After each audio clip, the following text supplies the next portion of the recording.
తీస్తాను శ్రీ వేణుగోపాల స్వామి దేవాలయం ఎస్ అగ్రహారం. ఈ గ్రామాన్ని శివపురం అగ్రహారం అని, సోమాంబుది అగ్రహారం అని కూడా పిలుస్తారు. కొండయ్యగారిపల్లి అగ్రహారం అని కూడా పిలుస్తారు. చౌడేపల్లి నుండి 6 కిలోమీటర్లు, పొంగనూరు నుండి 15, పలమనేరు నుండి 26 కిలోమీటర్ల దూరంలో ఉంది. పురాతనమైన కొండయ్యగారిపల్లి సమీపంలో ఉండుటచే కొండయ్యగారిపల్లి అగ్రహారం అని కూడా పిలుస్తారు. గ్రామానికి తూర్పున ఉన్న కొండపై శివపురం అనే పాళ్యం కేంద్రంగా ఒక కాలంలో చిలినాయుడు, పెద్దినాయుడు అనే ఏగిల దొరలు 36 గ్రామాలను పరిపాలించేవారు.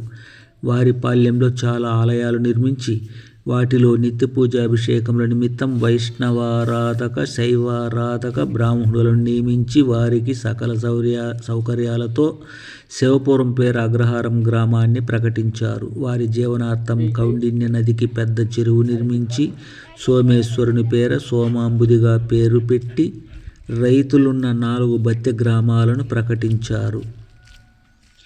ఈ చెరువు మొదటిసారి నిండినప్పుడు అగ్రహారం గ్రామం మునిగిపోగా బ్రాహ్మణులు కుటుంబాలు ఎగువకు రాతిగుండ్లపైకి ఎక్కి ఈ చెరువు తెగిపోవాలని గంగాదేవిని కోరకోగా చెరువు తెగిపోయిందని జనకథనం. తరువాత చాలా ఏండ్లు అలానే ఉండిపోగా పొంగనూరు జమీందారులు చెరువును చిన్నదిగా కుదించి నిర్మించారని చెబుతారు. చౌడేపల్లి గ్రామంలోనూ ఒక పెద్ద వేణుగోపాల స్వామి ఆలయం నిర్మించారు. అనుబంధంగా అర్చకుల నివాస గ్రామంలో ఒక వేణుగోపాల స్వామి ఆలయం నిర్మించారు. ఈ ఆలయంలో బృందావనంతో పాటు శ్రీ వేణుగోపాల స్వామి, రుక్మిణి, సత్యభామ సమేతంగా కొలువై భక్తుల పూజలందుకుని కోరికలు తీరుస్తున్నారు. ముంభాగంలో శిలా విగ్రహాలు ఉన్నాయి. ఎదురుగా బృందావనము, బలిపీఠములున్నాయి. ఈశాన్యంలో చేదబావి, దూరాన కోనేరు ఉన్నాయి. ఆలయంలో వైఖానసాగమం ప్రకారం పూజలుంటాయి. స్థానికం ఆనందకుమార్ అర్చకులుగా ఆలయంలో నిత్య, వార, మాస పూజలు, పండుగ పర్వములందు పూజలు, శ్రీకృష్ణాష్టమికి వైభవోపేత పూజలుంటాయి. దూరాన కోనేరు, దగ్గరగా